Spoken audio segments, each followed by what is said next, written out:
Hello and welcome to this collaboration between Dr. Jason Fung and the Epoch Times. People are joining us from many different places, from Dr. Jason Fung's YouTube channel, from Epoch Times YouTube channel, from NTD YouTube channel, from Epoch Times Twitter, NTD Twitter, you name it, and Epoch TV, of course.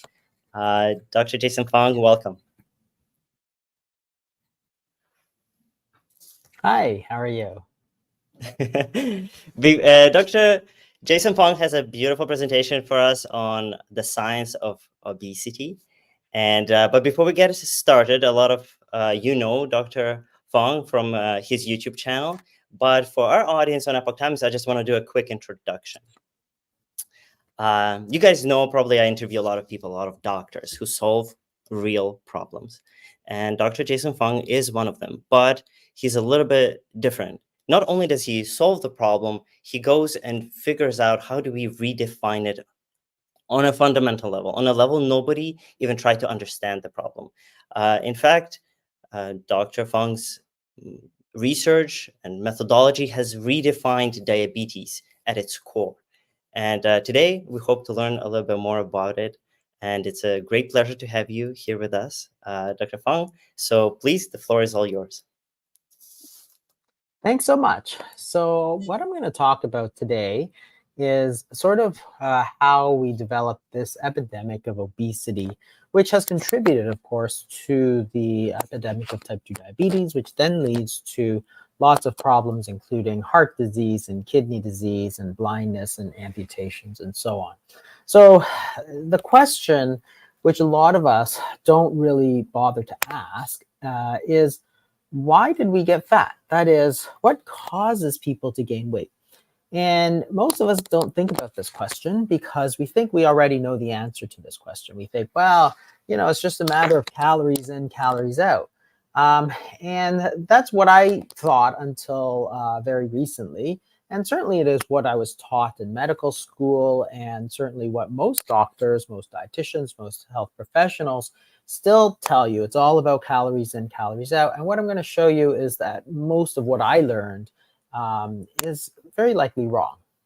So the paradox of obesity is that if you compare the society, North American society in 2024 to the 1970s, you'll see that there's been a huge change. That is, the average person has gained a significant amount of weight. And that's really not a debate. There's plenty of statistics to back it up.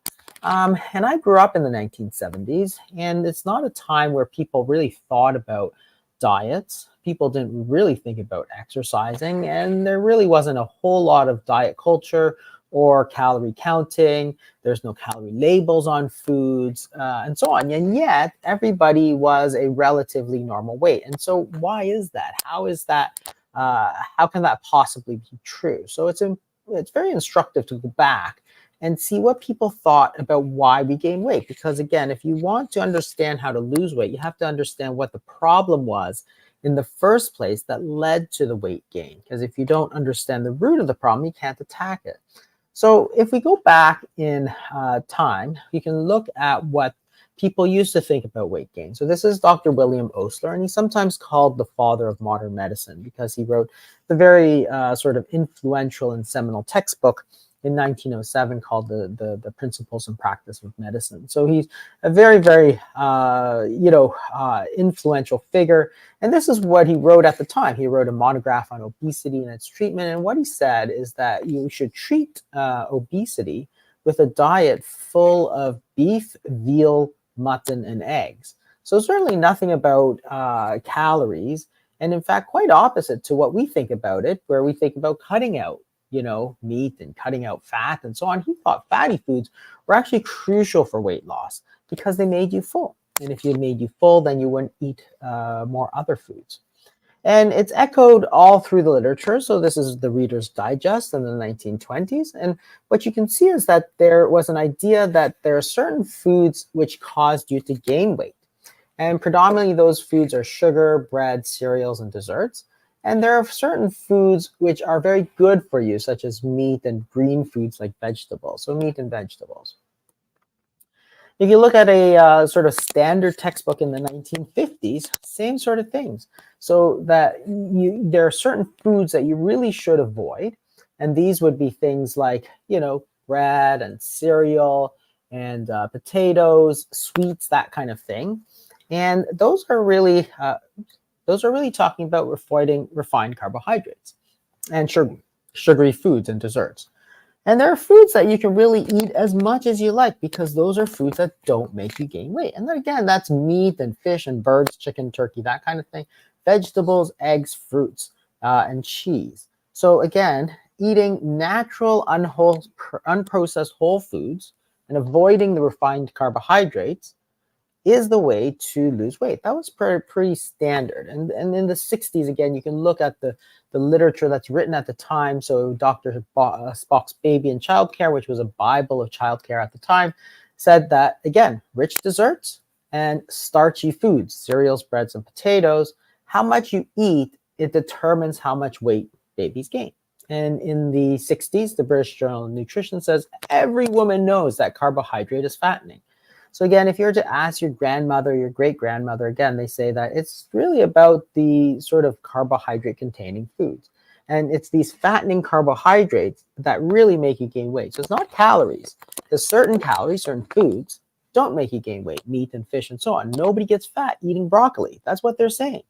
And it's true. Everybody knows it's true, of course, until the sort of calorie craze where they saying people, said, well, calories are calories, so broccoli is as fattening as ice cream. Back then, they had a little bit more common sense, and they said, no. Some foods make you fat, and some foods don't make you fat.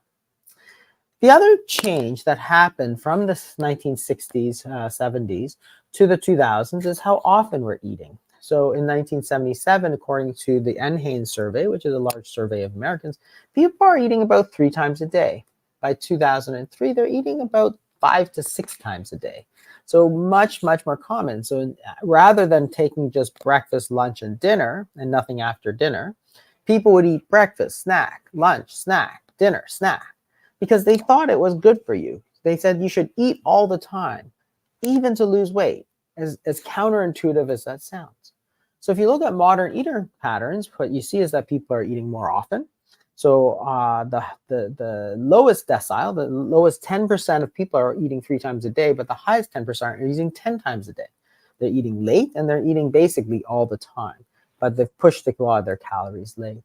So in the 70s, people said, well, some foods make you fat, that is refined carbohydrates. Some foods don't make you fat, meat and other unprocessed foods. And eating all the time also makes you fat.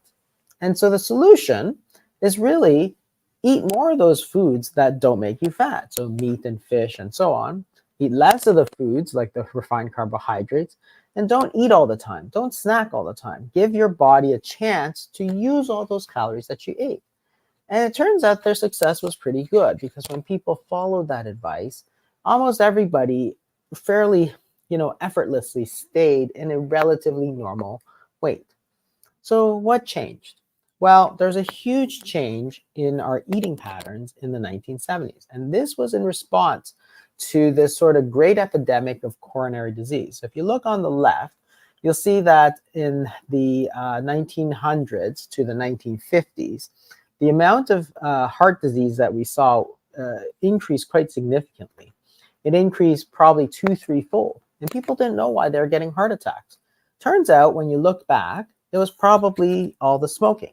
So if you look on the right, you see that the how much smoking people did sort of peaked in the 1950s and 60s. And it sort of coincided with all this heart disease, which sort of makes sense. We know now, of course, smoking causes all kinds of heart disease. And back then, of course, in the 50s and 60s, the tobacco companies said they didn't. So since people didn't know at the time, hey, what's causing all the heart disease, people started to blame the diet, which didn't make a lot of sense, because if you look at this line of saturated fat, which was supposed to cause heart disease, you see that it didn't change. Even as heart disease was skyrocketing, people were not eating more saturated fat than before. But nevertheless, the sort of message had gotten out there that saturated fat caused heart disease. There's no evidence that it was true. In fact, every study since then has really defied that. So people talk about the French paradox. The French at the time were eating tons of animal food, butter and cream and foie gras. So they're eating, 50, 60% more animal fats and saturated fats, and yet had like a third of the heart disease. So this was called the French paradox. Of course, it wasn't a paradox. It was just that the fat wasn't really that bad for you. Then we figured out that the Mediterranean diet, with all the avocados and olive oil and fatty fish, was also not bad for you. So fat was not really causing heart disease. In 2017, there is a very large study called the PURE study, which again looked at 18 countries and over 135,000 people. And what they showed was that as you eat more and more of your energy from total fat, and the same is for saturated fat, you get less and less heart disease, less and less mortality. So dietary fat wasn't really the problem here. It just was blamed for heart disease when it was actually the smoking that was likely causing the heart disease. And because of that, we got the dietary goals for Americans in 1977.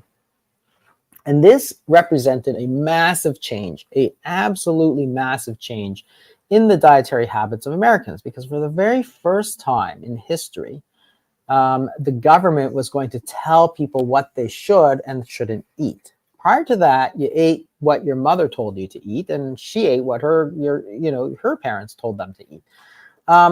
After that, in 1977, there were specific guidelines for nutrition, and this was sort of drilled into all the health professionals, drilled into the school children.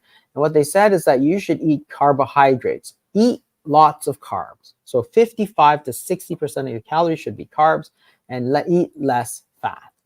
So this sort of translated into the food pyramid, which was sort of came in the 1980s. And this is what I learned as a child in school. And what you see is that at the top of the pyramid, the foods that you should eat maybe once a month, right, is meat, right? Once a week, maybe an egg, right? And these are the foods that in the 1970s, people thought made you lean. And you shouldn't eat those. You shouldn't eat turkey more than once a week or so, and red meat maybe once a month. And the foods that you really should eat, which are down here at the bottom of the pyramid, you can see these pictures: the bread, the potatoes, the rice, and 7 to 11 servings of these carbohydrates every single day. So remember, those are the foods that people thought up until that point, based on hard experience of the past 100 years, you should eat more of these foods that made you fat. So you had like crazy ideas, like in the 1995, this is a pamphlet from the American Heart Association, where they said not only should you snack, but you should choose snacks that are low in fat, such as pretzels and sugar. Like, just eat sugar. That's a great snack. Or syrup and jam and jelly. Like, pure sugar was like good for you. It was good for your heart because it was low in sugar. Of course, it was a terrible idea, but that was the state of the art in 1995. And as a result of this massive change in dietary habits, people ate more grains and ate more sugar because they were told to. The government said so. All the so-called scientists said so. All the doctors said so. The Heart Association said so. Eat more carbs, eat more bread, eat less meat, and sugar is okay because it's low in fat. And what happened? Well, you can see that obesity was rising very slowly until about the mid-1970s. Then you had the dietary guidelines, when you suddenly threw out all the advice from your mother and decided you should eat the foods that the government told you to eat. And now there's a massive spike in obesity that is going on to this day. And this is probably the result of what we were talking about. That is, eating more carbs led to an obesity epidemic, but the official explanation is that you're eating too much fat and calories. Nothing about cutting down the carbs that 50 years ago your grandmother would have said, well, don't eat so much bread, don't eat so much sugar, stop snacking. So remember that we didn't choose to eat more carbs. We were told to eat more carbs, right? It wasn't a sudden, massive psychosis where people just started to believe that carbs were good and, meat was bad. It was official teaching. It was official dogma. It was what all the health professionals were telling you. So if you believed it, it wasn't really your fault because that's what they were telling us. And the problem was that as the obesity epidemic went on, it became harder and harder to explain it because, you couldn't say that carbs caused, weight gain because carbs were good. So if carbs were good, they couldn't be bad also because they, gave you obesity. So suddenly they had to switch. And instead of saying that it's those fattening carbohydrates, it's the sugar, they switched to the energy balance paradigm, which is that all calories are the same. Broccoli is as fattening as sugar as long as it's the same number of calories, right? It completely ignores the fact that if you eat, a pound of broccoli, you'll get, 1,000 calories of broccoli. You will be very full. If you drink 1,000 calories of soda, you won't be full. It will cause no satiety whatsoever. You could eat another 1,000 calories of something else. So it completely ignores physiology and simply says that it's all about calories. And the sudden obesity was not due to the sudden drastic change to the low-fat diet, and eating refined carbs couldn't be both good and bad. So therefore, since fat was bad, fat had to therefore be the cause of obesity as well, despite the fact that prior to that, there was really no evidence that eating more fat caused obesity. In fact, the opposite was true. So therefore, if fat accumulation became all about calories in, calories out, which is the sort of religion of the last 50 years, the solution is to simply eat less and move more, right? You either put less calories in, or you exercise more. The problem is that it's very circular logic. So if people are gaining weight, they say that, hey, you're gaining weight because you're eating too many calories. But how do you know that it's too many calories, right? And you only know it's too many calories because people are gaining weight. So you see that this is circular logic. It's actually not proven.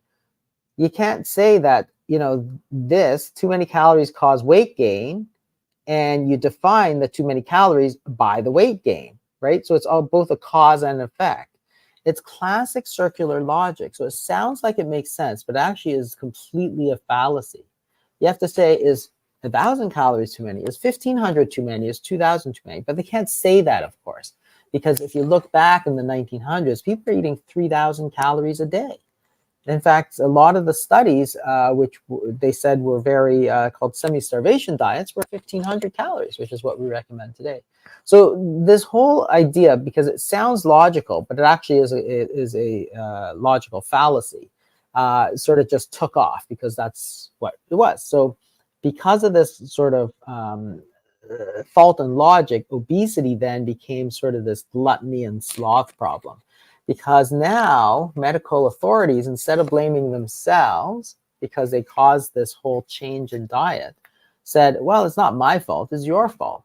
It's not a medical condition, it's some psychological character defect of low willpower. It's all either gluttony and sloth. It's the government's basic. We're saying, don't blame us, blame yourself. So they said the cause was eating too many calories, and the solution is to eat fewer calories. I mean, I don't know how many times people have said this. You see this all the time. The problem with this answer, which is eat fewer calories, is that it 100% does not work. Every single study that's done has shown it doesn't work, and we know it doesn't work. You can look at any standard textbook. So I took 2 textbooks that were in the library at the time. Very standard sort of textbooks, Jocelyn's Diabetes. And what they say is that reducing calories is the cornerstone of therapy for obesity. However, none of these approaches, both low calorie and very low calorie, has any proven merit. That is, all the studies basically don't support the fact that these are effective. Eating fewer calories simply doesn't work. We know it doesn't work. We have the studies to prove it. The Handbook of Obesity said the same thing. They said dietary therapy is important. Reducing energy intake, which is calories, cut your calories, is the basis of successful weight reduction programs. However, the result of these studies are known to be poor and not long-lasting. So any standard medical textbook tells you cutting calories doesn't work. You get studies like this, so a very, very large study, almost 50,000 women. And if you look at baseline, they're eating, 1,788 calories. They cut it down to 1,445. In other words, they cut 361 calories every single day. And they did it by cutting their fat. So they ate less fat and they ate more carbs. And they exercised more. So if you look at the metabolic equivalents, this baseline went from 10 to 11.4. So about 15% more exercise compared to previously. So they expected, if you just take the calories, according to what people tell you, they should lose 36 pounds per year. The actual weight loss, almost zero. This is, in the first year, they lost about 2 kilos or about 4 or 5 pounds, not 36. And over time, they gained it. So the people who didn't change their diet was in the open circles. The people who followed this calorie restriction diet, after about 2 years, there was barely any change. I mean, the difference is like less than a pound of difference. So, 100, if you're 190, 200 pounds, at the beginning, you could eat your normal diet, and 7 years later, you could eat a very stringent diet and be like 189 pounds. It's not really worth it. It doesn't work. Every single study we've done says it doesn't work. So the whole problem is that the way it's laid out, that is, you're eating too much, which leads to obesity, and you're eating too much because you're a glutton or a sloth, right? It's all behavioral problems. That's the way it's framed today is completely wrong. The solution to eat fewer calories stems from this approach, this caloric reduction approach, and the failure rate's like 99%. The problem too is that it leads to a lot of fat shaming and implicit bias. That is, you look at somebody and you say they're obese, it's not because they have a problem, medical problem, it's because they have some psychological character defect. So that this leads to all kinds of the blaming and blaming patients and blaming victims and so on. And the other problem is that it just doesn't work, right? We know it. It's a perfect record unblemished by success. So there's another way to look at obesity. That is, it's not a problem with the number of calories, but it's a problem with what the body does with those calories. So here you have the hormonal obesity theory, or the sometimes called the carbohydrate insulin hypothesis, which is that you have calories coming in as food. This stimulates insulin, which is a hormone that functions as a nutrient sensor. It tells your body food's coming in. Your body has a decision to make at this point. You've got food energy coming in, you've got calories coming in, you can either burn it or you can store it. So if you burn it, that's used for energy, for basal metabolism, that's going to increase your metabolic rate. If you store it, it's going to increase body stores of calories, which is body fat and also sugar. And that's just insulin's job. It's not either a good thing or a bad thing. However, if you have a situation where the insulin levels are much higher than normal, what's going to happen is that you're going to push those calories more towards storage. You're basically telling your body to store body fat. That's if you're storing a lot of body fat, you're not going to have a lot of energy to burn. You're going to want to go out and eat more calories. So the whole problem is not that you had some kind of psychological problem which caused you to eat more calories. The problem was that you had a hormonal issue where your insulin levels were too high, driving everything into storage fat, leaving you with no energy to burn, and therefore making you go out and eat more calories. So the fact that you're eating more is true, but it's a byproduct of this hormonal effect. Just like, for example, if you went out and got a lot of groceries at Costco, but you put it all in the fridge and you have nothing left to eat, what's going to happen? Well, all your food is in the fridge. You have nothing to eat for dinner, so you're going to have to go out and get more. Same thing. If your body stores all your energy, it cannot use it for metabolism. So we know that insulin causes weight gain. Since 1923, it was discovered in 1921. And in 1923, clinicians were already using it to get people to gain weight. People were gaining as much as 6 pounds a week on insulin. If you look at any studies, and every patient who takes insulin knows this, if you look at any studies, such as this one, this is the DCCT trial, you can see that the patients who are taking more insulin all gained weight. About 33% of them had major weight gain by the end of that trial. And that's because they're taking insulin. Remember, insulin is neither good or bad. Insulin tells your body to store calories. That is, increase body fat. Therefore, if you have too much insulin, you're going to store too much body fat. But it's not that it's not that you're eating too much, it's that your insulin is too high. And if you don't have insulin, you'll lose weight. Because again, this is untreated type 1 diabetes. And you see, these patients, before the development of insulin, they used to lose weight until they died, because they couldn't store any of it, right? So imagine that your storage, for calories is completely closed. Well, you can't gain any fat because there's no insulin there. So we know too much insulin makes you gain weight, no insulin makes you lose weight, and therefore the problem is the high levels of insulin. And what is going to cause high levels of insulin? Well, it comes down to the diet. So refined carbohydrates, we know, tend to cause your glucose to spike up.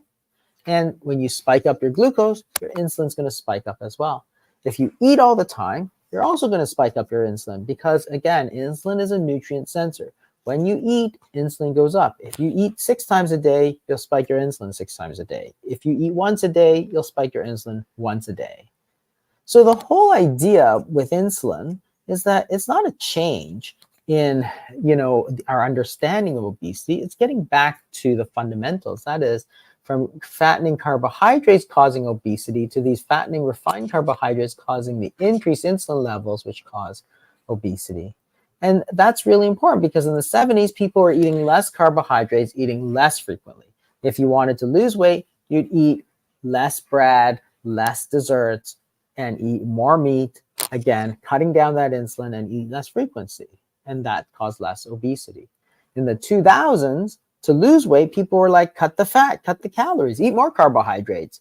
Don't eat, twice a day, eat 10 times a day.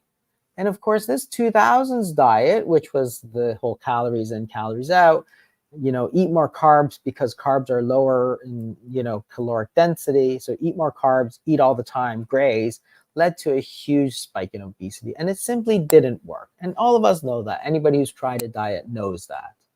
So essentially, the weight loss principles, which I go over in my book, The Obesity Code, it's very simple. I'm not trying to reinvent the wheel. I'm just trying to get you back to our understanding in the 1970s before we took this enormous detour into calories. It was our understanding of obesity was so calorie centric that everything was about calories, as if you could eat ice cream for dinner and still lose weight.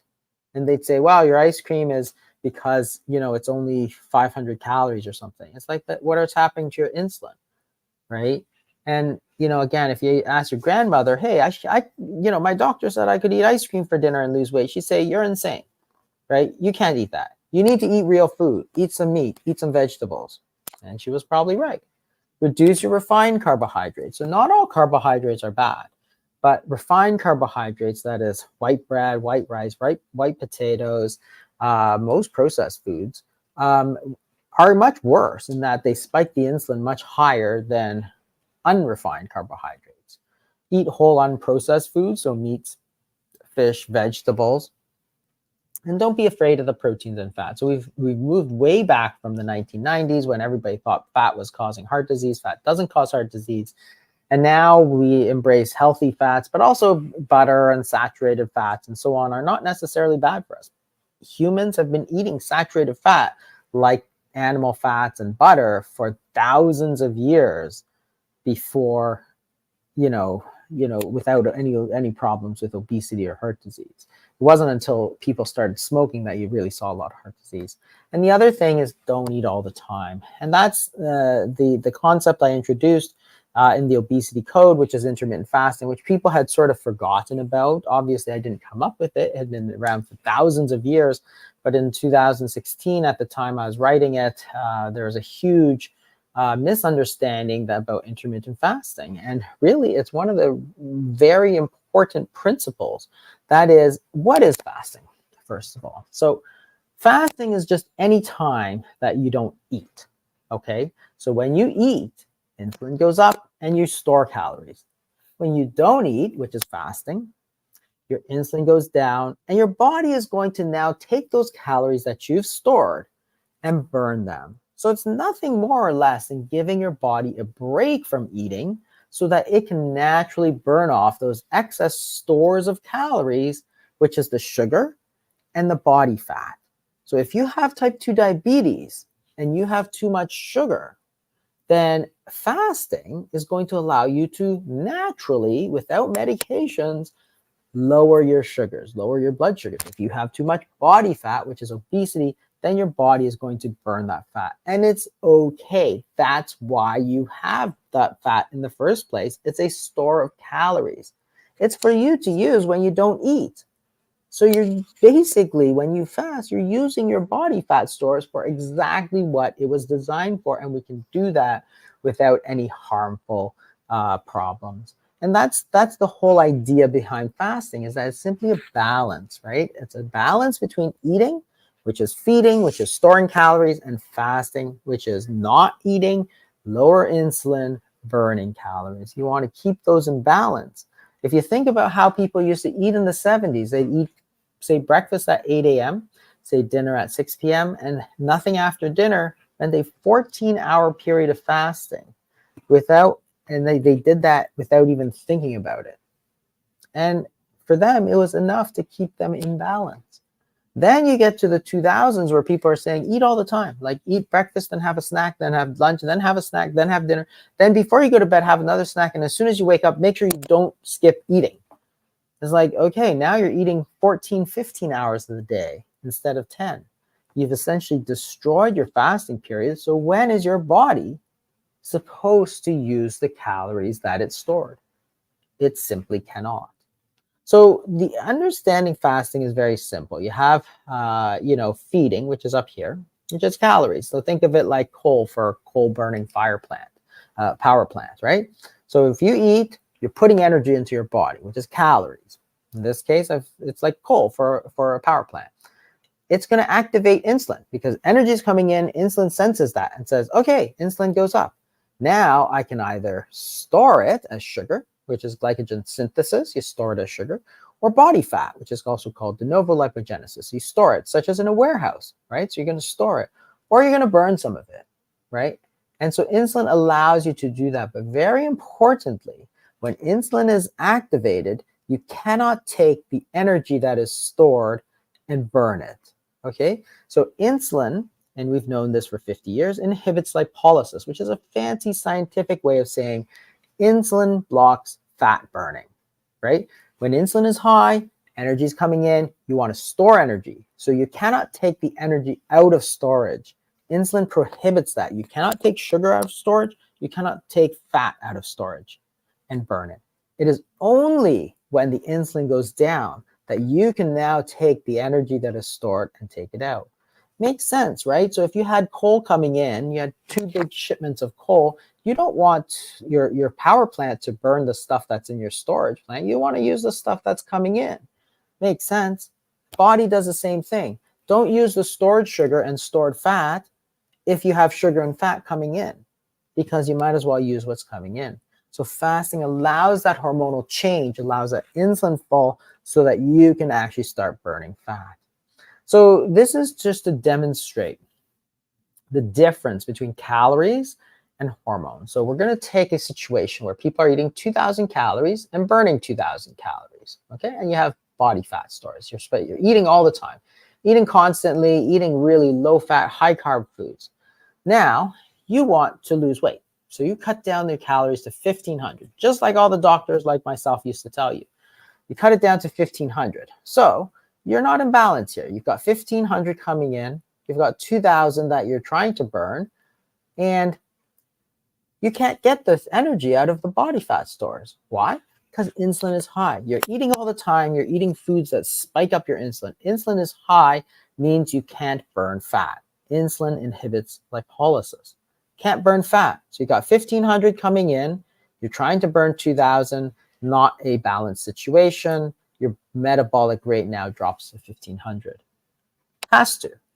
There's no option for your body because you kept your insulin levels too high. So let's look at the same number of calories, but you do the intermittent fasting and you allow your hormones to fall. So 2,000 calories coming in, 2,000 calories going out.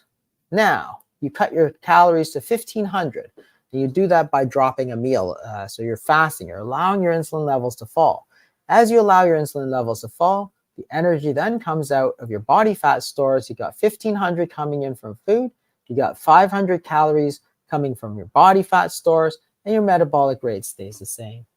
So same number of calories. It wasn't about the calories. It's about the way that you change the hormones with the intermittent fasting to allow your body to access its stores of body fat.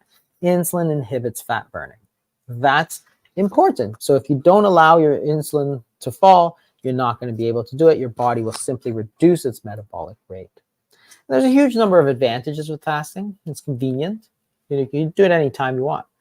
You're not doing extra work. You're doing less work, right? You don't have to cook. You don't have to clean. You don't have to figure out what you're going to buy. You don't have to shop. It's free, right? So a lot of diets are great, but they can be very pricey. simple. You can explain it within a few minutes, right? Don't eat from this period of time to this period of time. So make sure you go 16 hours without eating. Make sure you go 20 hours without eating. Why? So that your body can burn body fat. Flexible. You can do it sometimes and not other times. If you're going on holidays, then you don't have to fast. You can decide to eat. When you get back, you can decide to fast more to make up for it. And the other thing is it can be used with any diet. So the thing about some diets, like, Mediterranean, low carb, carnivore, vegan, whatever, what if it doesn't work? Say you're following a very good Mediterranean diet and you're not losing weight. Well, you can't get more Mediterranean than Mediterranean. So what do? You can't do anything. Fasting allows you to use any diet you want. There are certain diets work better, low carbohydrate diets, for example, for those reasons we talked about. And the thing is that fasting is really not anything that's sort of crazy. It's really easy to understand. When you eat, you just want to store calories. When you don't eat, that is when you fast, you're going to burn calories. And that's really all it comes down to.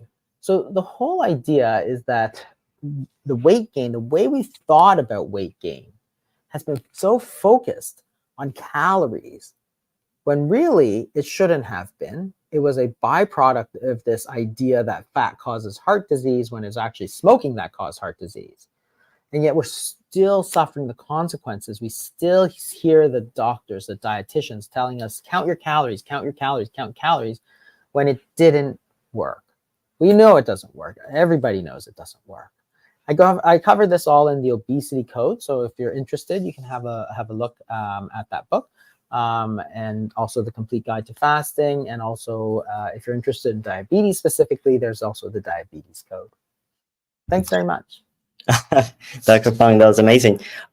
Just a quick question: that as you were going through all of your points, is there a specific time where the insulin kind of subsides? Is it 3 hours, 8 hours, 9 hours? When does it come down and then your body's like, oh, okay, now I can go into the fat storage? Is there a specific time? Yeah, so I go, I actually, you can go onto my YouTube channel as well. I have a lecture called The 5 Stages of Intermittent Fasting. And it answers that question. But basically, yes, there is. So after you eat, your insulin is going to go up, and it's going to stay up for a couple of hours, because remember, the food doesn't go in right away. The food gets held in your stomach. Your stomach churns it up and then slowly releases that food over a period of a number of hours. So when you eat a big lunch, for example, all that food doesn't go right into your intestines and into your bloodstream. It gets slowly parceled out by the stomach. Refined foods, of course, get absorbed much quicker, so you get a big spike. Slower carbohydrates with fiber and all that is going to get released slower, but it's going to take about 4 to 6 hours for your insulin levels to start to fall. And then once it starts to fall, then that's when you start to see that gradual switch from, using the energy that you've taken in from the food to the energy that you've stored away. So you really want to make sure that you get, a good period of fasting, mostly at night, of course. So that's going to be with the sleep. And that's why, eating late is not a great idea, because that's one of the biggest ways you're going to cut your fasting period. Your fasting period is going to, dictate how long your body has to sort of use the calories. So you want to get up to, again, in the 70s, you're talking about 14 hours sort of every day without thinking about it, right? You can push that a little to 16 hours if you want to try and get a bit of fat burning. 14 is fairly good for stabilization, but not great for weight loss.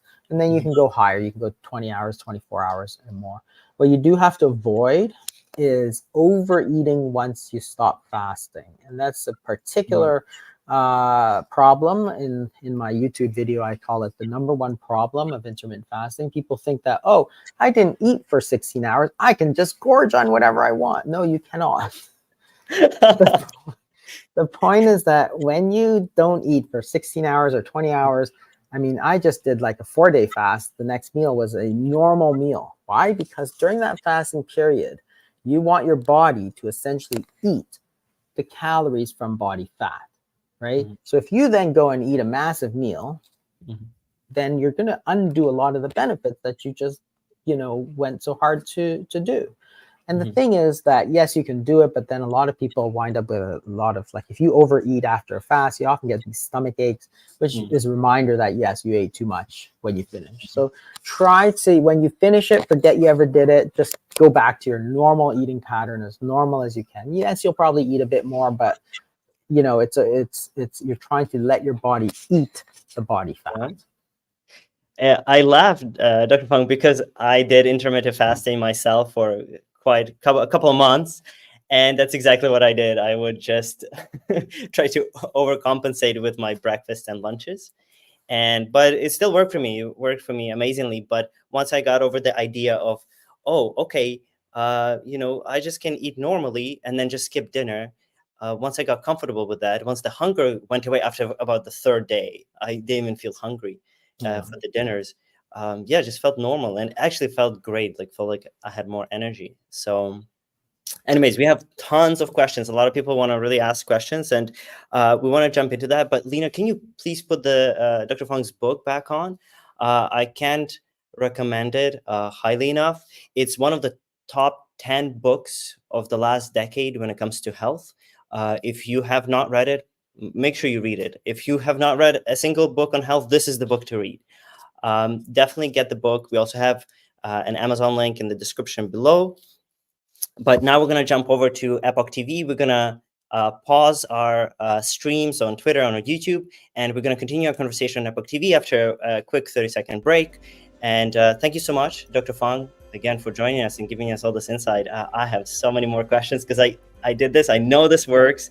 I still do it. Even this last week, I was like, I need to lose a couple of pounds. So yeah, definitely works. And please, we'll see you guys over on Epoch TV. We'll have a link in the description and on YouTube, on Twitter, we have it everywhere there. So please come join us there. We have a lot more interesting information for you there.